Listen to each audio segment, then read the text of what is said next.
ఒక చిన్న స్టోరీ విందామా? ఒక అబ్బాయి తన తాతయ్య దగ్గరికి వెళ్ళి, తాతయ్య, లైఫ్ లో గొప్పవాడు అవ్వాలంటే ఏం చేయాలి అని అడిగాడంట.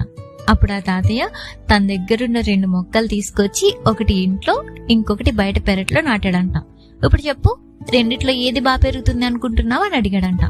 అప్పుడు ఆ బాబు, ఇంకేంటి, ఇంట్లోదే బాగా పెరుగుతుంది, ఎందుకంటే మనం దీనికి టైంకి వాటర్ పోస్తాం అండ్ మనం సేఫ్ గా జాగ్రత్తగా చూసుకుంటాం కదా.